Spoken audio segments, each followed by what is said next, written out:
I don't debate the poor on Twitter. These were not the words of a spoiled aristocrat from the 18th century. These were the words of Do Kwon, the 30-year-old founder of Terra, in 2021. At his peak, Do Kwon wasn't just a CEO. He was a cult leader. He called his followers lunatics. He mocked his critics, calling them cockroaches and idiots. He told the world that his invention, a digital currency called Terra USD, would destroy the traditional banking system. He believed he was the smartest person in every room he entered.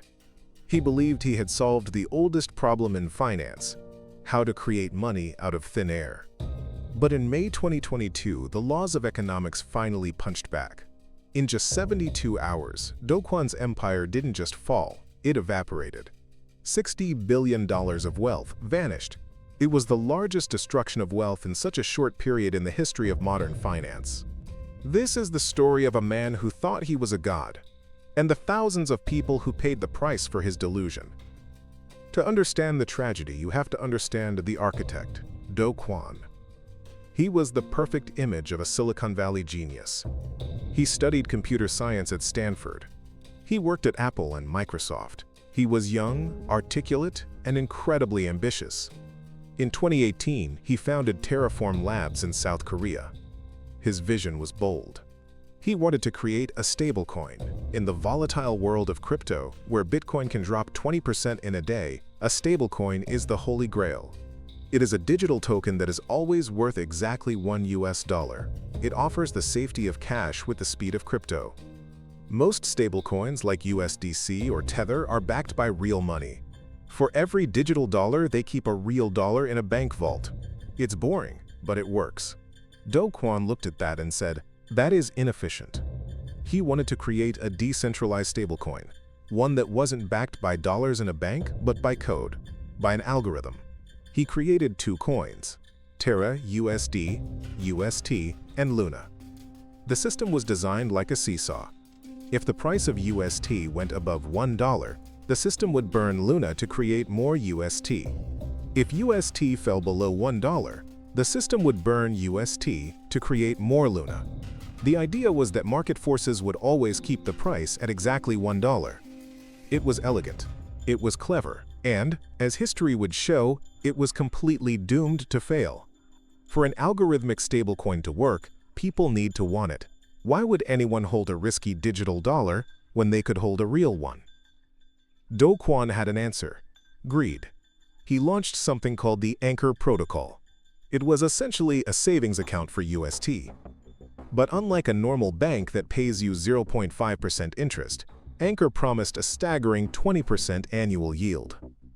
20%. In a world of near-zero interest rates, this was insane. It was financial heroin. Critics immediately pointed out the obvious. Where is the money coming from? No legitimate business generates risk-free 20% profit. Critics called it a Ponzi scheme. They said Terra was paying old investors with money from new investors. Do Kwon didn't answer them with data. He answered with insults. When a British economist raised concerns about the stability of the system, Do Kwon tweeted, "I don't debate the poor." When a billionaire investor bet that Luna would fail, Do Kwon mocked him, saying, "Your size is not size." This arrogance was a feature, not a bug. It attracted a legion of fans. The lunatics saw Do Kwon as a rebel fighting the corrupt financial system. They put Luna in their Twitter bios. They got tattoos of the logo. By April 2022, Terra was a sensation.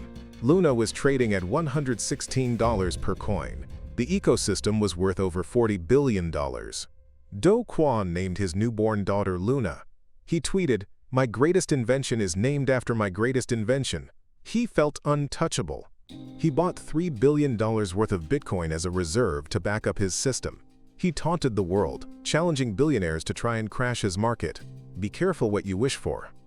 May 7, 2022. The cracks begin to appear. A series of massive sell orders hit the market. Someone, or a group of someones, was dumping hundreds of millions of dollars worth of UST. The price of UST wobbled. It fell to 99 cents. Then, 98 cents. In a normal market, a 2-cent drop is nothing.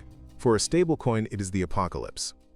The entire premise of UST is that it is always $1. If it is 98 cents, it is broken. Do Kwon tweeted, "Deploying more capital steady lads." He tried to project calm. But behind the scenes, panic was setting in. The algorithm did exactly what it was programmed to do. To save the price of UST, it started printing Luna. Millions of new Luna coins were minted instantly to buy back the UST. But this created a new problem: inflation. As the supply of Luna exploded, the price of Luna crashed. This triggered the death spiral. People saw Luna crashing, so they panicked and sold their UST. The algorithm printed more Luna to save UST. The extra Luna made the price crash even harder. It was a nuclear feedback loop. By May 11th, the illusion was shattered. UST, the coin supposed to be $1, was trading at 30 cents. LUNA, the coin that was $116 just weeks ago, was now trading in pennies. The hyperinflation was something out of post-war Germany. The algorithm was printing Luna so fast that the supply went from 350 million to 6.5 trillion in a few days. Exchanges like Binance had to suspend trading because their computers couldn't handle the number of zeros in the price. Luna fell to $0.000001. It was mathematically worthless. The human cost was devastating. This wasn't just rich venture capitalists losing money, it was regular people. On the Terra Reddit forum, suicide hotline numbers were pinned to the top. A man in Taiwan jumped from his apartment building after losing his life savings. Families who had put their mortgage money into Anchor Protocol because they trusted the stable label lost everything. While the world burned, Do Kwon went silent. The master of stablecoin had no answers. The $3 billion in Bitcoin he had bought as a safety net. It was gone, sold in a desperate, failed attempt to stop the bleeding. After the crash, the anger turned to legal action. South Korean prosecutors issued an arrest warrant for Do Kwon. They charged him with fraud and violating capital markets law. But Do Kwon was gone. He had left South Korea just before the crash, moving to Singapore. When investigators came looking, he fled again. He became an international fugitive, subject to an Interpol red notice. For months, he taunted authorities from hiding.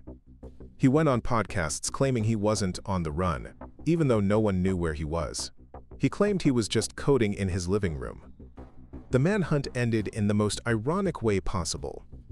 March 2023. Podgorica Airport, Montenegro. Police detained two men trying to board a private jet to Dubai. The men are carrying Costa Rican passports. The border guards notice the passports look suspicious. They are fakes. The man holding the fake passport was Do Kwon, the genius who wanted to build a new digital monetary system. The man who mocked the poor for not understanding code was caught because he used a bad forgery of a paper document. Terra/Luna was not just a failed business, it was a mirror of human psychology. Do Kwon sold a fantasy, high returns with zero risk. He wrapped it in complex technical jargon so people wouldn't ask questions. He used aggression to silence doubters. It turned out that the algorithm was just a complex way of saying confidence. As long as people believed, it worked. The moment belief died, the math died with it. Today, Do Kwon sits in a prison cell, awaiting extradition. The $60 billion is gone forever. The lesson of Terra is written in the ashes of the digital wallets of millions of investors. There is no such thing as a free lunch. And if a man tells you he has reinvented money and insults you for asking how, run.